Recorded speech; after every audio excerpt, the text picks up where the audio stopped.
I mean, there was this one woman where we're like showing her the prototype and she was just imploring us to build it. She was like, you have to build this. Go build this. Please build this. It needs to exist. And we're like, yes, ma'am. we're gonna go build it for you. Welcome to Leap Forward, a show about founders and the people who believed in them before anyone else. On today's episode, I'm Sean Duffy. I'm the co-founder and CEO of Omada Health. When Sean was a medical student, he took an internship at the legendary design thinking firm IDEO that would put him face-to-face with one of America's overwhelming systemic health problems. We interviewed patients, people that had prediabetes, obesity, and asked them, well, what was offered to you? It was like they got a pamphlet and a prescription and then asked to come back in 6 months. He knew right away that this could be his life's work, but how to turn the idea into a solution and a company, that took a lot longer. To learn more about how that happened, I also talked to Sean's boss at IDEO, David Webster. We put Sean and Adrian on it. They're like, I think we can probably do better than see you next year. And now, Sean Duffy.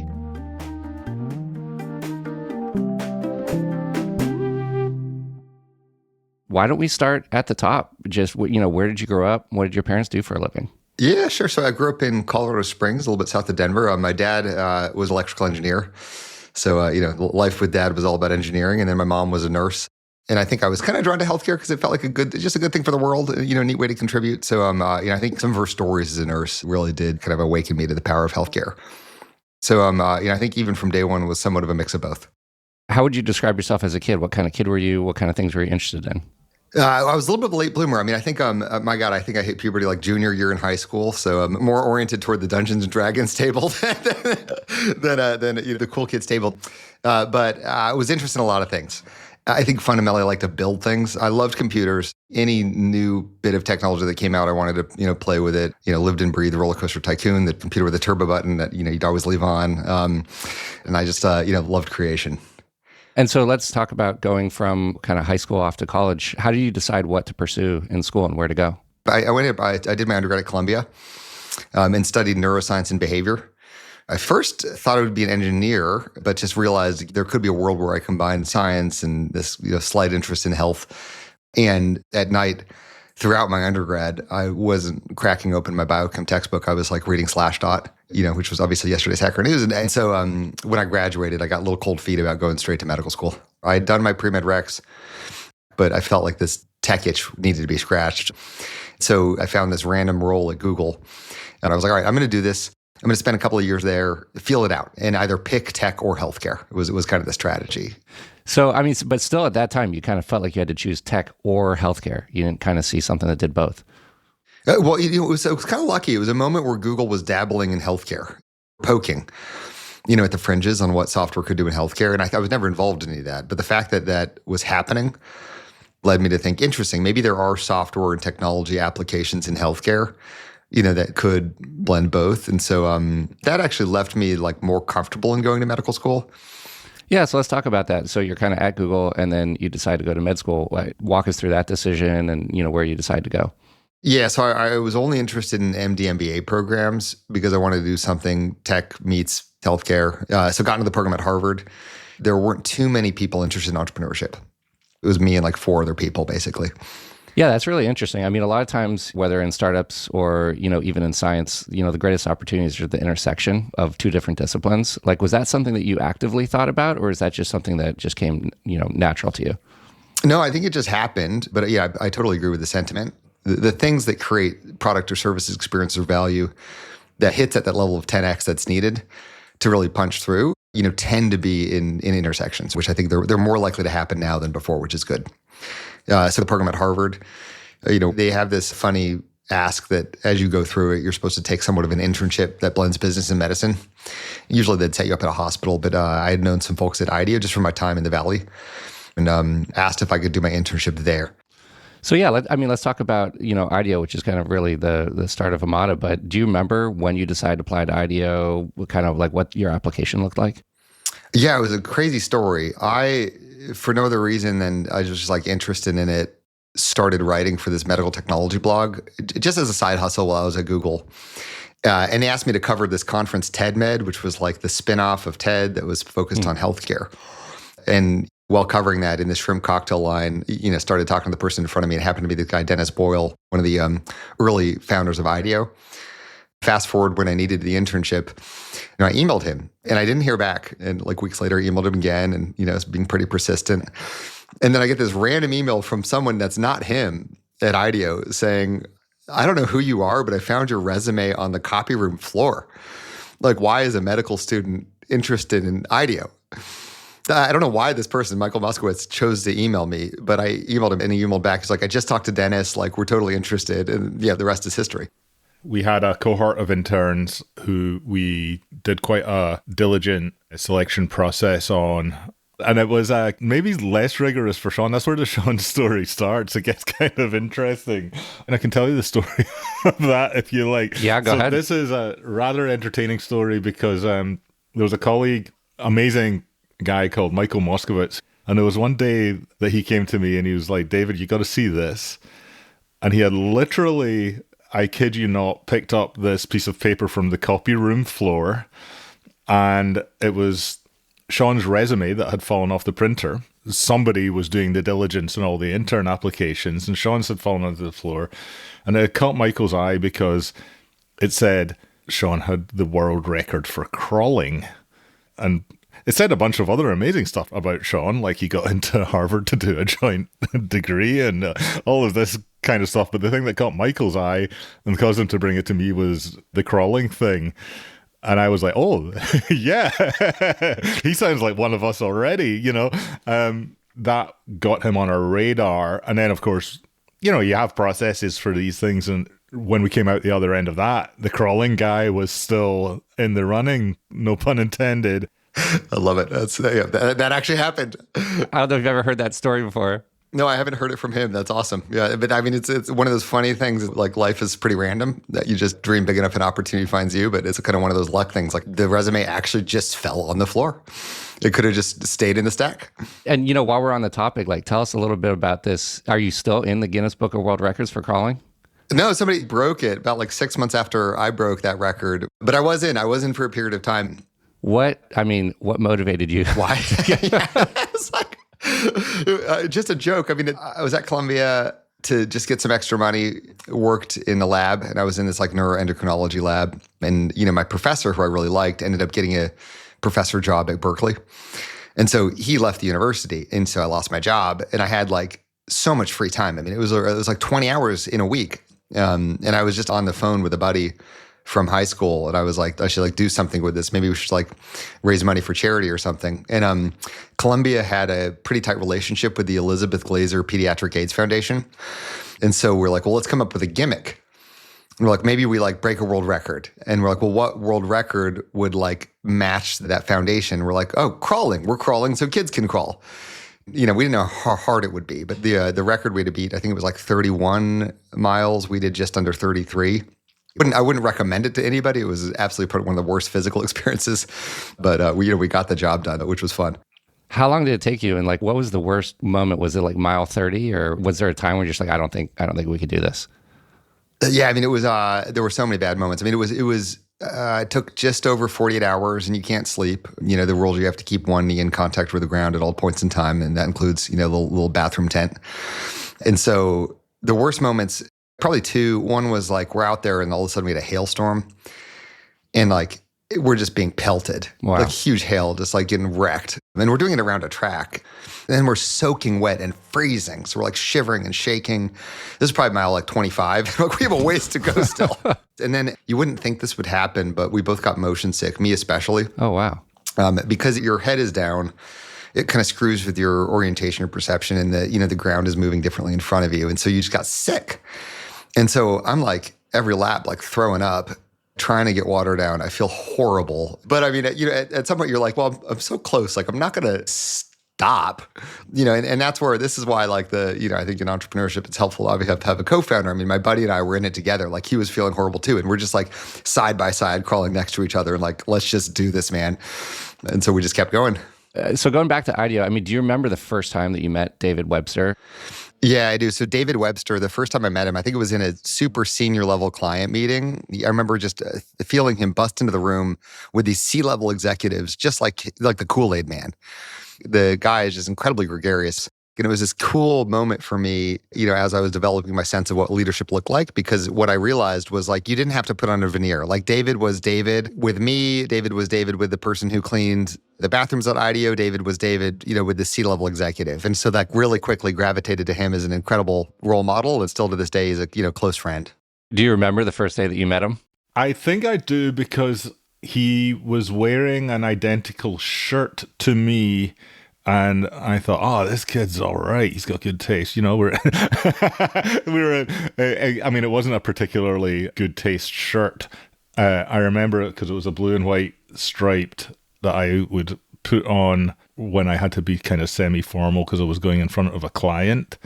And I think Sean probably had the same thought process going. He was like, I'll play it safe and go semi-formal because it's my first day at IDEO, and we were wearing the same shirt. Do you remember if you had any first impressions of him other than the shirt?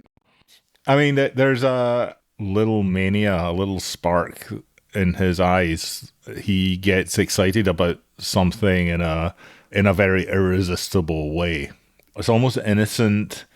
It's definitely not trying to be cool. It's a very unfiltered, hey, why wouldn't we get excited about this kind of vibe? And when Sean came to IDEO, I had just changed role to leading our Palo Alto studio, and we had done what we could to express our creative culture in our space. It was really beautifully composed, but also not all pristine and persnickety, because we had this ethos of a creative culture being a culture of low inhibition, where you feel okay about externalizing your ideas while they're still half-formed and vulnerable.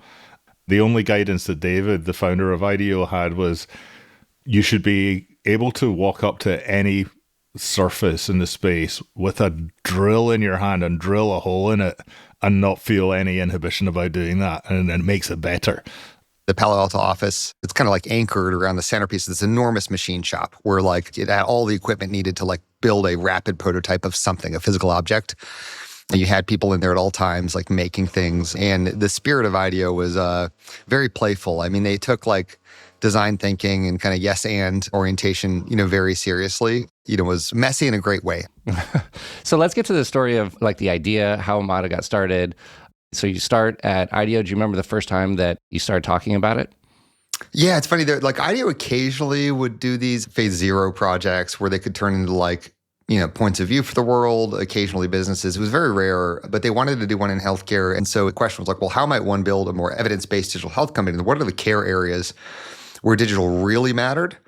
Like, what are the care areas where like the existing system is like actually broken, where fundamentally a different design experience was needed? They knew I had an entrepreneurial bend. So they were like, oh, well, maybe Sean, hey, how about you look at this like brief? Was it a paper brief that you read? Did someone email you a document? Yeah, it was someone emailed me a document, and I remember I just like wrote a ton of feedback on the brief and just wrote, a bunch of like red lines back on like suggestions if IDEO were to pursue this. And they were like, that was incredible feedback. Like, actually, we think you and Adrian should like run this thing. Adrian, who ran medical products. The cool thing about IDEO was we're working across all these different sectors, and it seems like there's an opportunity here at the sort of system level to figure out how to do something when you still can. And we didn't know what it was going to be. So what we're going to do is we're going to set up a project. We'll give it 3 months and we'll put 2 of our hotshots on it, and we'll see what they come up with. And we put Sean and Adrian on it. Sean being this person that we had very quickly realized was someone who can hang and is really extraordinary on the creative heart and soul side, and is really extraordinary on the pragmatic clarity, business, get it done, move it forward side. And Adrian James being this amazing engineer, prototyper, builder, you would have put Adrian in any team. He was just like this easy to get along with type. And we put those two together and said, yeah, let's see what you come up with. And so it was great. I mean, they carved out the time and budget for me and Adrian to like really think about what was wrong in medical care, what the business opportunities could look like. I just started to look at the epidemiology, just digging deep into a clinical area and realizing that the deeper you dig, I was like, this is bad news. And you look at like where we had come as a country relative to obesity, metabolic disease, diabetes, hypertension, all the subsequent conditions, we're looking at that and we're like, this is bad. It feels like it wasn't even getting the attention it needed. Now we have like 156 million Americans with chronic disease, and very few of them are getting the sort of care that like has any chance to actually help their health. And then you look at, we're like, well, what can fix it? We interviewed patients. We sat in the homes of, people in Georgia and, and the Bay Area that had prediabetes, obesity, and, diabetes, and asked them, well, what was offered to you? And these individuals all had primary care. And it was so obvious they weren't getting care. I mean, it was like they got a pamphlet and a prescription and then asked to come back in 6 months. And like, it wasn't working for them. We had a lot of people who had a lot of insight into different components of the diabetes experience. And they use that to characterize this opportunity that starts with the conversation with the doctor. You're pre-diabetic, you need to change your lifestyle, see you next year. And they're like, I think we can probably do better than see you next year. And so it was so obvious that the like model of the existing system actually, unfortunately, would never meet the need. It was obvious that the laws of physics of how both the current operations and the finances of our healthcare system is structured just do not fit what is needed for these care areas. And so realizing that the trajectory that the country was on and the globe, frankly, was so horrible that like if you didn't start now, it's like you didn't have any hope. That like just fired Adrian and I up. And it was clear that there was something in the water with digital health, but equally clear that like there needed to be a little bit more refinement. You had these just remarkably different worlds of technology and healthcare. And so the worlds were too separate. That was a moment in digital health where like step trackers were all the rage. And I'd be with my tech friends and like, oh my gosh, these are going to change healthcare. And then my medical school classmates were like, well, what are the clinical areas? where's the evidence? What are the endpoints? What are the trials? I mean, you didn't have like VCs that would do healthcare and technology at that point in time. So, that felt like that was doing a disservice to really what society could use. So it was during that internship you went into people's homes and sat with them and talked to. Do you remember, was there any like one or two people that really stood out? Oh, yeah. I mean, there was this one woman where we're like showing her the prototype. And, at the end, she was just imploring us to build it. She was like, you have to build this. Like, go build this. Please build this. It needs to exist. And we're like, yes, ma'am. we're gonna go build it for you. Do you remember how long it took? Was it like, you probably had that feedback, you go through a cycle of talking about it. Was it like a couple of days? Was it a couple of weeks? Like how long did it take you to kind of refine that initial idea into what eventually became Omada? I mean, it was a couple of months. I think 2 to 3 months.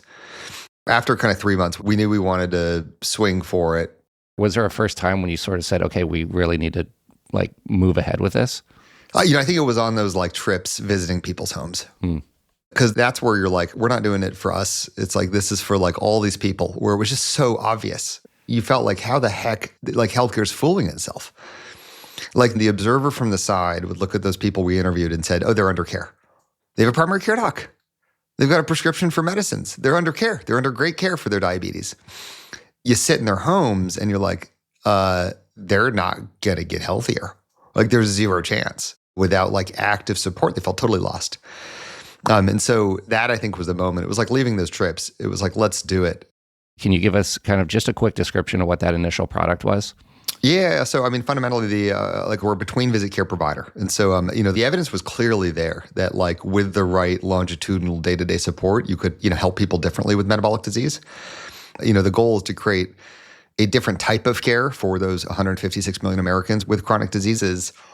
Care areas we're in are prediabetes, obesity, diabetes, hypertension, musculoskeletal care. And then the way we deliver care is pretty common across those.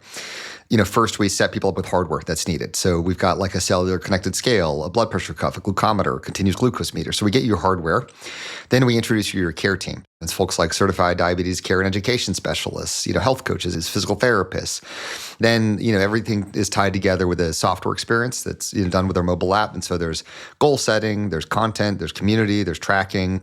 Like we built all the pieces, recognizing that like you couldn't just do the great content or just do the great food tracking experience and have it work. You kind of needed to have it all. So going back to IDEO, I mean, you expected at that point for it to be, what, a 3 or 4 month internship?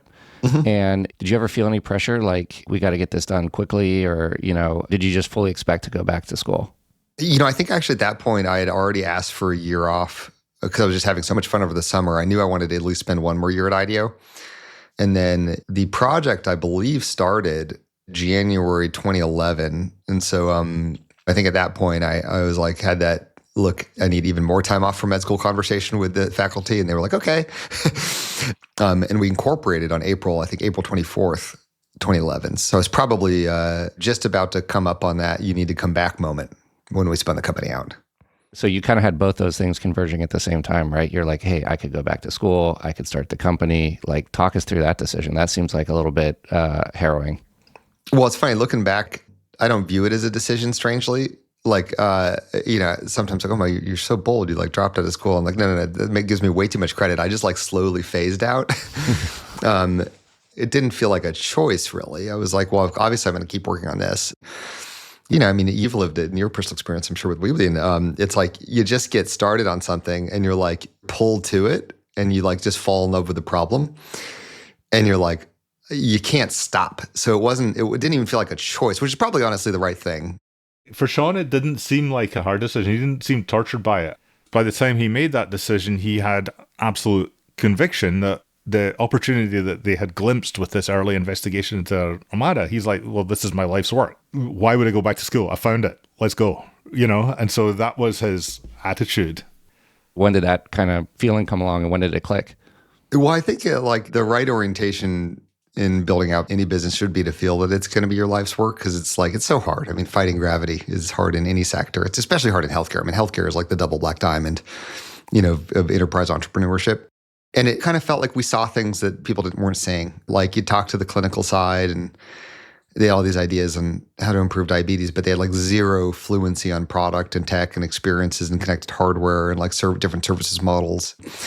And then the tech side, I'd hear some of the language in entrepreneurs that were like not medical school literate, but like we're trying to start tech companies focused on healthcare. I'm like, shoot, that individual could not have a credible conversation with the chief medical officer.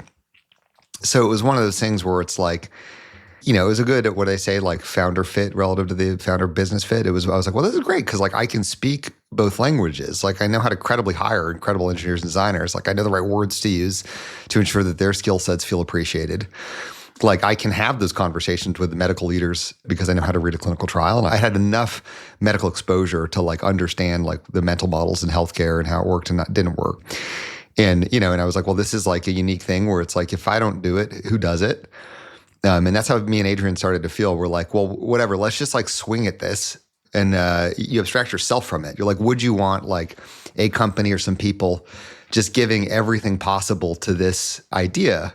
And the answer was an obvious yes. And you're like, well, it may as well be us. And like, I do occasionally get the med student emailing me, be like, should I drop out of med school? And the best answer is what obviously Mark Andreessen always says, like, no, you shouldn't, you should stay. Because like, if they really should be dropping out, they like will do it anyway, regardless of the advice.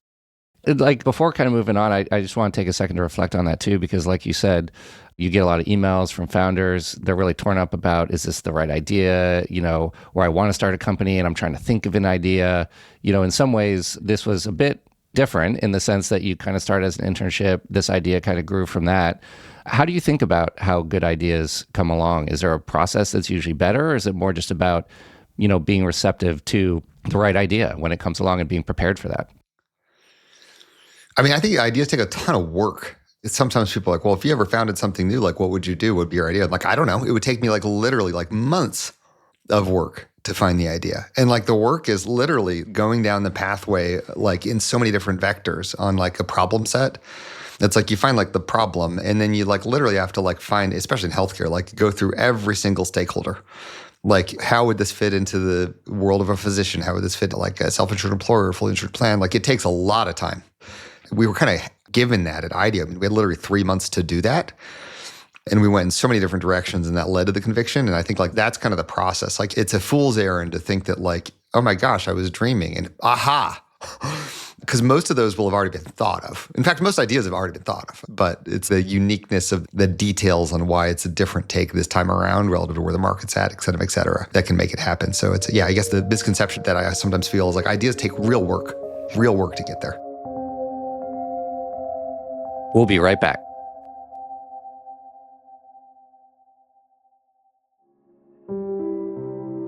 And now, back to the interview. I mean, at some point, you clearly decided this should be its own company. When did you realize that, and where'd you go from there? I think as the project concluded, like Adrian and I were like, we've got that voice in our head from the patients we interviewed saying, go make this. We were lucky in the time. Like, IDEO was very supportive. I mean, we had David Webster was like rooting us on. So we kind of together figured out like how to get the company out, what the right like structure could be that worked for IDEO, worked for us. And so did kind of, some requisite negotiations, of course. And then we were free. So at that point you decide, okay, we're going to do this as an independent company. Was a negotiation. To paraphrase a bit, David Webster described that negotiation as the time when he knew it was going to be big because of the way you approached it specifically. They had to get the funding to move the thing forward post IDEO, and the VCs being VCs were like, okay, we love the cute kind of provenance story, but we've got to have this thing tidy. And that involves, like, you guys have got to do the thing that you don't want to do, which is to not have IDEO kind of in the mix. And I remember that was kind of a hard and awkward thing for Sean and Adrian to do because they were so, they were us, they were our people. This was a success. They were grateful and they wanted as much connective tissue to IDEO as possible. But that moment was a sort of indicative of, okay, everyone involved is playing as if this is for real. This is going to be a big thing. Well, I had a different view on what would be like a norm relative to the ownership structure. I didn't have a lot. I mean, I had like no tech background, but it was like there were norms being established in the Valley. IDEO had a little bit less fluency with those norms, so we had to find a little bit of a meet in the middle relative to like getting the thing started. But it wasn't like out of greed or wanting to like have more ownership. It was like literally like, if I went to raise a Series A on like some of the proposals that were in front of me, I was like, I couldn't. The investor would be like, this thing is dead on arrival relative to the like we have to start with a recap. Right. It's not going to work. So, Adrian and I did dig in some heels, but we found a place that really, ended up hopefully working for everybody here, and it worked, I think. I think it worked out great. Do you remember raising that first round, like what those conversations were like? Was it easy to raise that first round? Was it tough? I mean, it was way harder than I expected. I look at our like seed deck and it's absolutely embarrassing. I mean, I was just, I was 27. I'd like never hired anybody. I had zero entrepreneurial background. We love Sean and Adrian, but they're kind of rough around the edges. Like, should we be concerned in terms of how they present? Like Adrian, being a t-shirt that he'd worn for the last 24 hours, eating cornflakes in front of a client, it wouldn't occur to him that you might not want to bring the cornflakes into the client meeting. And Sean was just like super young. I was in medical school, like worked a little bit in technology, but it wasn't like the serial entrepreneurs here. We weren't like out of YC or anything. Equally, it was like a healthcare meets tech play. And it made people nervous. You'd go to these tech investors and like, I don't know about like this is diabetes prevention program trial you're talking to me about. And like, I don't know how that works. And we're more into tech. And then you go to the healthcare people like, well, seems like you can't get monopolistic IP here. Like these health plans, they're just going to build exactly what you have. Like I don't see any defensibility. So it was this kind of interesting thing that left it like to be pretty hard to raise money, but we got it done. I mean, we raised, I think like, 800 or so K seed round. That's when seed rounds were 800K, not like the, many multiple millions that they are now. But we got it done just through lots of meetings. And I think it took us like 4 or 5 months, probably, maybe even more. Yeah, our first funding round out of YC was $650K on a $2 million pre. Yeah, exactly. And the lawyers called it a Series A. Yeah, that's awesome. Exactly. And I think, if I'm remembering right, I think we met around this time. And that's right. Kind of as a bit of background, both our wives went to college together. They were roommates in college. And I think it was sort of right as you were leaving IDEO in kind of April 2011 timeframe. What was that process like once you raised the first funding round? I mean, did you just go out and get new offices? Did you start to hire people? Like, what was that like? Well, we knew we needed some sort of proof that the product could work. So that was kind of job number one. I was like our first health coach, if you will, for our first group. Adrian, coached this group in Chicago on like the software that we had built. And we like knew that had to work. So we had 16 weeks to show that software plus Adrian could like help these people improve their health, lose a little bit of weight, and give positive feedback on the experience. And so that was a real challenge. But thankfully, the results were great. It worked. We got positive feedback. That helped lead to like some first really, really, really early customers, which, led us to eventually be able to raise our A. Was it, kind of talking about building the product, getting product market fit, scaling things up, did you have moments of doubt, pivots, challenges? I think we're a little early to market. Like it probably would have been better to start Omada like a couple of years later. We would have had an easier go of it. Like we had more headwinds because, you'd go to these payers and they're like, well, where are your clinics? Like, we don't have them. You're like, okay, well, but where are your offices where you see your patients? We're like, we don't. It's like, so it was, the actual like buying landscape wasn't particularly evolved. It's a remarkably risk-averse buying market. Remarkably. Like I never called ourselves a startup, but we were a digital health company from day one. We almost banned the use of the word startup. It is not a market that wants to buy from startups. And I remember our first office was in Adrian's apartment. And then, at some point, once we had enough money, we're like, I think we're in a WeWork. And we're like really trying to close this customer. It was like, I had the medical director over from this, big health plan, but it would have been a very meaningful customer. And he liked me and he liked the vision. He liked the early data. But I remember him being in our WeWork conference room and he looks at me. He's like, Sean, I really like what you're up to here, but let's just be real. You probably had to reserve this conference room would be my guess. True. and he's like, I'm about to write you into a 5-year contract with one of our biggest customers. What even gives me any confidence you're here in 5 years? It's interesting. A lot of companies insist on calling themselves startups. Even once they've gone public, they're still a startup, right? It sounds like for you guys, that was kind of the opposite. Do you think there was presumably a positive impact on culture to go in that path? Well, I do think you have to have a slightly different orientation when building, a healthcare company, at least one that I think has the power of durability because, you can fall into massive regulatory missteps. You want to move fast, but you have to be a little bit less shoot at the hip. Yeah, I remember the exact moment in Weebly, when you're a little startup, it's kind of like, hey, move fast and break things, do whatever you want. I remember the first time I had to sit in a staff meeting and be like, our goal is to follow all of the laws now. Exactly, yeah. But presumably you were kind of that way from day one. Yeah.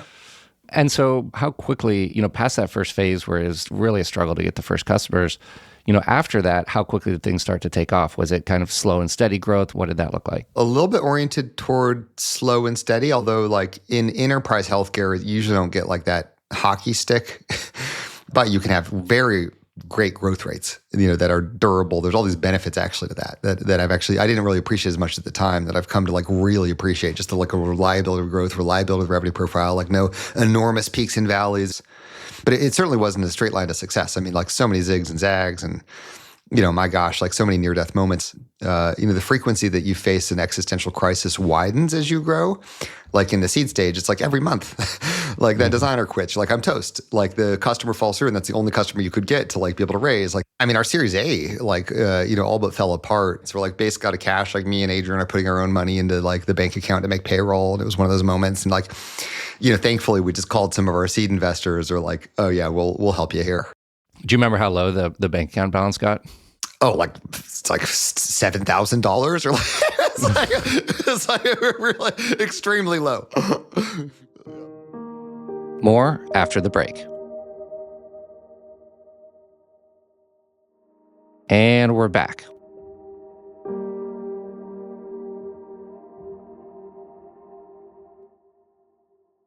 Kind of before moving on to scaling the company, I also want to kind of touch on your relationship with David Webster. Did you guys keep in touch? Is it something you kind of went back to him sometimes for advice as you started to scale the company? Yeah, we still a super special relationship. When Janice and I were planning our wedding, we were thinking who would we want to have as an officiant? We're well, it'd be the best would be someone where we just utterly look up to them and their marriage and the way they parent and their belief systems. And so I asked David Webster to officiate our wedding, which thankfully he said yes. I officiated Sean's wedding. It was great. And I remember there was something going through my head was along the lines of, don't blow it, Webster. this is a really significant moment in a really extraordinary life. You've been given this responsibility, do it justice. It's like, this guy's not normal. And he's an absolute ray of sunshine. And to the extent I get to touch that, you don't want to mess it up, you know? And so that was what was going through my mind, if I'm being honest. Shifting gears a little bit, I mean, at some point along the way, you have your first kid, and being, a newborn dad and also a startup CEO. I mean, that couldn't have been easy. Yeah, no, it wasn't. I mean, it's never. That's tough. I used to have hobbies. They're coming back as the kids get older. They come back, which is great. So for all of you, parents or soon to be parents. It kind of shifted from like me being able to occasionally like muck around with like hobbies, on the weekend or otherwise, to being like mostly like kids and Omada. And be pretty singularly focused. I mean, I desperately want to start a business with my kids. I probably talk about entrepreneurship too much with Aletta. Like, we did help her realize this lemonade stand vision that she had. But but it is tough. I think it's doable. You just have to simplify. And like, I don't say yes to any travel or networking event or conference unless I like feel confident that it has material benefit to Omada. Like, I basically pulled myself out of like that scene entirely. Not like I was doing a ton of that before, but it's like you just have to be a little bit more selective with what you say yes to. Totally. So talking kind of quickly about, the next phase of the company, let's talk about GLP-1s. It's obviously changing a lot of the way that people are managing their health and chronic disease. Did you anticipate that? Like, when was the first time that idea was first talked about internally? And then, how much work was there in working on that idea before launching it? Well, I mean, I remember seeing the early clinical data from Wegovy, or Ozempic, and being like, wow, this is really powerful, because the world needs more tools in the metabolic toolkit. And that's how kind of I view these meds. I mean, they're an incredible tool. Like everything in life, there's not a silver bullet. What I always say is like, look, an injection doesn't get to know you. And so we launched what we call our GLP-1 Care Track in response to customers that we're paying for the meds, recognizing that like the likely path based on the real world data is people take the meds, stop taking them, and regain all the weight. And that's not what they wanted for their employees. So they wanted, longitudinal services support for their employees on the meds. Just didn't want to waste spend. The meds are very expensive. So it's a pretty serious economic decision if you're an employer and choose to put these onto, policy. Like, they're looking at the cost of these, and it's a vertical line. Right. And they're like, Omada, if we're going to do this, like, we need to do it in a way that ideally sets people up for long-term success. And equally, what it's done is allowed us to like make the case for just deploying Omada broadly, so that the door may open because of GLPs, but then we can have the broader Omada conversation. And do you remember, I mean, obviously once a company is a certain size, it could be really hard to introduce new things, to change. Do you think there's something that's key to just staying open and receptive to new ideas as they come along? Because there's sometimes never a good time for a transformational idea. Yeah. I mean, is that a state of mind? Like how do you think about that? No, I mean, I think it's really important, because it's like everyone by definition in a growing company is taxed. I mean, your to-do lists are infinity always. And unfortunately, that's just kind of stasis. And so that can be actually an environment where a new idea feels like more work and scary, but you have to purposely like not think that way. Right. With our like leadership team, we always say the core job as a company scales is the leaders need to be thinking about 2027 and 2028. And that's like your operating mandate. And if you have that, then you're more open-minded to like, holy crap, what's happening with these GLPs? Like, we got to do something. One more moment I want to kind of dive into in the history of the company, but, a lot of times you get a company ready to go public for a while, and, it's kind of hush-hush. It's kind of an internal thing. You don't know exactly when it'll be, based on how the market is. I mean, do you remember that first moment where you're like, all right, green light, we're going out? Well, it's this funny thing, because it's almost like planning a wedding, but you don't actually know the date until like a couple of weeks before. So you're trying to put all the pieces together.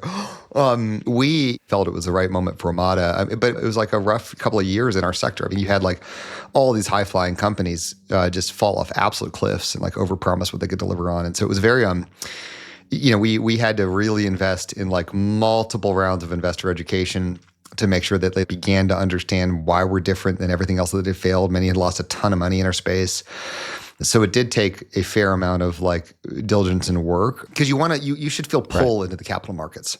That's the ideal. Like, you should never push a business into the capital markets. So I think we had felt pull, and then it's a little bit like once you got the fundamentals ready, the actual day, it's kind of like when you choose to have a kid, there's not going to be a perfect time. So it was like, we got enough ingredients here. Let's go for it. Do you, I'm sure you remember, but kind of the night before the big day, your head hits the pillow, like what's going through your mind? Did you get a lot of sleep that night?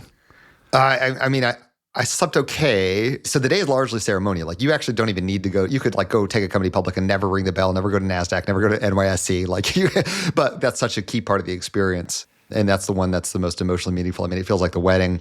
So the night before, it like felt big. I had to be up at 5 because I was going to Squawk Box first thing in the morning. So did Squawk Box, then went over to NASDAQ, like gave a speech to the team. It's a very public day for a CEO. Like you gave a speech to the team, then you come down, then you give your bell ringing speech, and then there's all these pictures. They bring you out to Times Square and you look up at NASDAQ and like all these photo moments, and then you come back in and then just media. Back-to-back interviews, a couple live ones, you're on Bloomberg and Yahoo Finance, kind of et cetera. And then you have your party that night. So it was a very tiring day. It was a very tiring day, but an amazing day. I mean, it was incredibly special. I remember seeing a photo of you when you ring the bell and you're holding a letter, Jan's next to you, your wife, your family's there. I don't know that I've seen a lot of other CEOs do that. Well, I thought it would be fun. Like Omada was enabled in large part by the support of my family. And, equally, I thought it'd be a fun experience for the kids. And it's special for me. And why would I want to have a special experience without the most special people in my world? And Aletta actually pressed the bell. So I've actually never rung the bell, still to this day. Aletta was the one who did it. But she got that done at the age of 5. Yeah, maybe someday she'll ring it again. Yeah, exactly. Yeah, she'll let me ring her bell. Yeah. The IPO was a moment where, I was just like really excited for the fact that Sean would have some sort of return for him and his family that was commensurate with the fact that he's put his life into this. There's a little bit of me which I think he's way smarter than this. He doesn't need me worrying about him, but he's utterly selfless. Like literally, when he gets up in the morning, he is not thinking what's in this for Sean. He's thinking about how he's going to make this thing happen. And I was like, I hope Sean takes care of Sean at some point, and that was the biggest thing I felt in that moment. I was like, yeah, the crawling guy from the coffee room floor made it happen, and the good guys won. You don't see that so often, Our mission at Omada is to bend the curve of disease. Success for us is that tomorrow's epidemiologists look at the conditions and they notice a bend. They're like, what the heck is that? Things seem to be improving. And they try to pull back the curtain and figure out what happened. And of course, we won't be the only answer, but we want to be part of it. And so I think the next decade mission is to bend the curve and actually bend the curve. Let's think about what it would take. Let's think of how big the business would need to be and, how we do it and what are the tactics and strategies. And we've kind of set the table and now it's time to actually pull it off. This was awesome, Sean. Thanks for coming on. Oh, yeah. Absolute pleasure, David. Thanks for having me. This podcast is brought to you by Leap Forward Ventures, an investor in early stage startups. If you like the show, the number one thing you'll want to do is sign up to get notified when we release new episodes that includes transcripts and key takeaways from each story. Head to leapforward.fm to sign up. I'd also love to hear your feedback on the episode and who you want to hear from next. Just shoot us a text at 415-915-3050 to get in touch. This episode was produced by Theo Balcom and Kim Naderfane-Petersa. Craig Ellie is our engineer. Reese Lodano made our cover art. Music is by Jim Brunberg and Ben Landsverk of Wonderly. I'm David Rosenko, and this is the Leap Forward podcast. See you next episode. Sean was this very unusual both and. He's just this kind of open, genuine, for the love of it and the joy of it, creative being. And he's this ultra action biased, make it happen business pragmatist. But usually the thing that catalyzes those two sides is ego and a fundamental motivation that the person is sort of working on the legend of themselves. And there was none of that. Zero of that with Sean. He's utterly selfless. He's openly pulling people into this vortex of following your fascination with gusto in this incredibly unfiltered way. And that's unusual. That's extraordinary.